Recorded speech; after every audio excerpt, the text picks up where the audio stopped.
what influenced you the most in terms of your coaching and your philosophy? Look, I think biggest influence for me coaching-wise has been since my early Rovers days is Sean Everett. I think his man management of players, his ability to get to know the players on and off the field was a massive driving force in his success as a coach and the success of his teams. Yeah. And, you know, obviously everyone wants to be unique in what they do. So I look at Sean's method and I think how he coaches philosophy is great.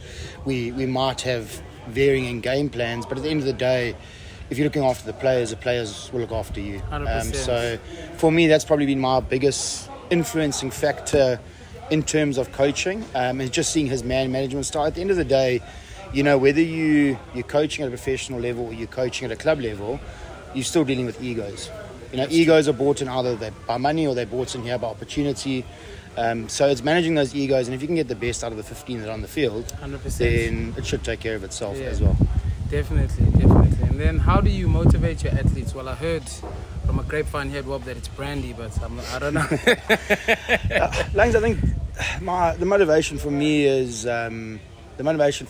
is more than likely I would put it down to our training sessions, and my thinking for the guys is I want every single oak to get better and better, training by training, you know, and everyone's got a different ceiling that they'll reach, you know. So we look at the guys who got called up to the Curry Cup side to train there.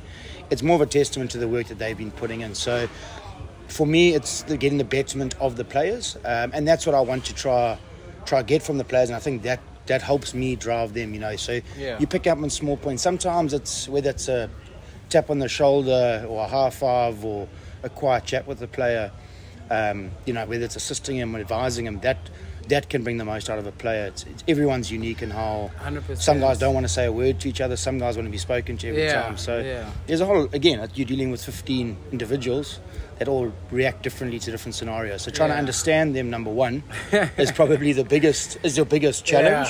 And if you can start getting that right and get to know the players on a personal level, it becomes a bit easier to manage it and try to get the most out of them, I'd say. You've had that have made a huge impact on how you deal or coach today. That's had a very big impact on your coaching career, basically.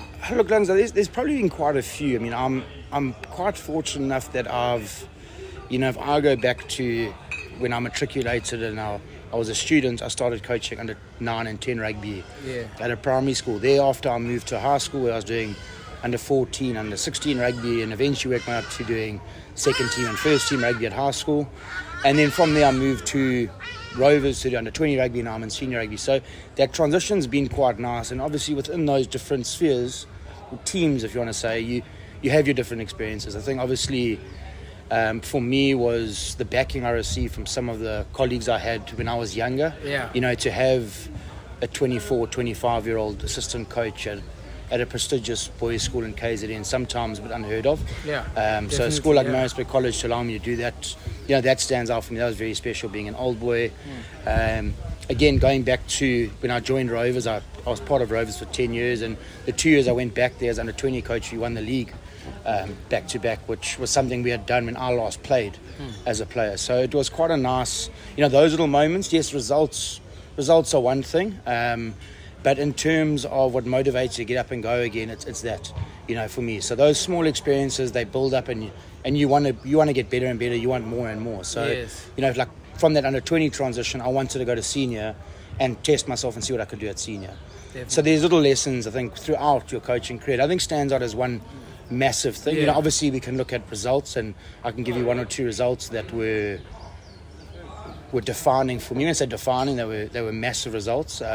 But I don't think that defines you as a coach, because there's a few losses that I've taken as well that could also define you. So I don't want to speak too much about results. It's, you know, it's mainly more in terms of your growth, really. It's experience, And then what would you say, or what advice would you give any woman, because rugby is a male-dominated sport, for any woman that would like to get involved, whether it be, I don't know, physiotherapy, fitness coach, referee, coach, main coach, I don't know what. I think the main message is probably now's your time. You know, the women's women's rugby and women's sport in general is growing massively, which is amazing to see. Yeah. And if you take the ethos of what the guys are getting in rugby, hard work, discipline, commitment, that's not a male-female issue. That's a human being.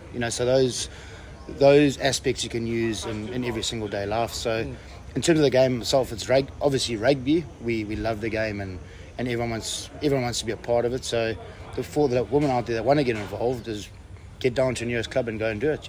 As you say, there's many roles, whether it's administrative roles, coaching roles, physios, medics. There's a massive part to be played within the game of rugby, whether it be at men's or at women's level. Thank you, Rob. And then second to last question would be, what in your opinion makes an excellent rugby player? It can be non-rugby related, but in terms of all round. And for me, what stands out the most is a team man. So I've been fortunate enough to coach some phenomenal players, and some of which never went on to make it. Some have gone on to make it, but the biggest difference you've seen and I think it stood the test of time, is those guys that are good team men. Guys that can lead well. And pull guys along with them on that journey. Those, for me, tend to be your most successful or your best rugby players. You can have a player with a phenomenal skill set, or a guy that's defensively massive, or a guy that's brilliant at line outs or brilliant at scrum time. But if he's that, if you want to call it that rotten egg in the side, it's going to hamper a team's performance. It's not going to do anything for him. If you've got a guy that just does his job day in and day out, excels at what he's doing, and he pulls everyone along with him, that's, for me, that's number one I look at for a rugby player.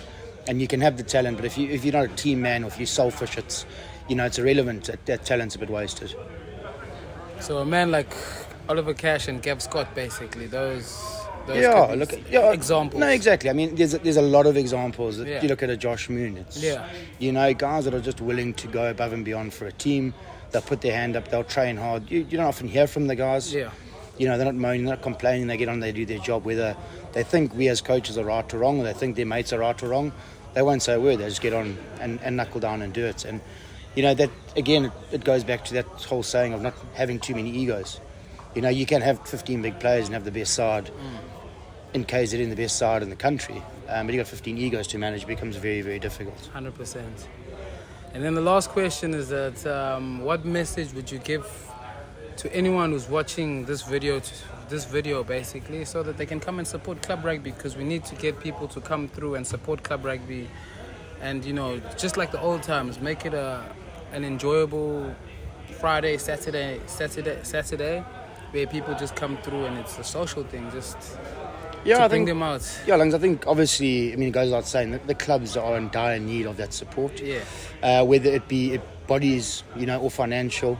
It's always been referred to and always will be referred to as the heartbeat of rugby.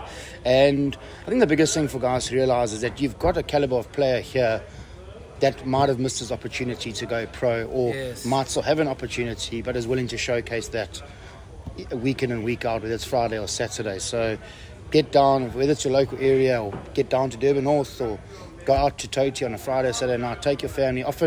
Often clubs are of great family environments. They cater for wives and girlfriends and kids to be there. So it's a good night out for the family. And the clubs are in dire need of it. And again, if you are counting pennies, 25 Rand a double brandy shouldn't be too bad to come out to support. But but that's what I think, guys. No, it's in all fairness, I think it's just that club rugby needs all the support it can get. 100%. The Oaks on the field are there to play as well. They're there to play for their partners, their kids, their parents, and the same way the guys go and sit and watch the Sharks are, they're playing for a crowd. So your club guys. So give them the support. They love it. And the games they're proper quality, so get down and enjoy some hard rugby. Enjoy it, Yes, Rob. So thank you very much for today, Rob. Really appreciate it. We're just also trying to do our part in getting club rugby out there, getting people to come out and support. That is why we started the club rugby channel. So hopefully things will go our way. But thank you very much for assisting us, and thank you for being here today. Okay, thanks guys.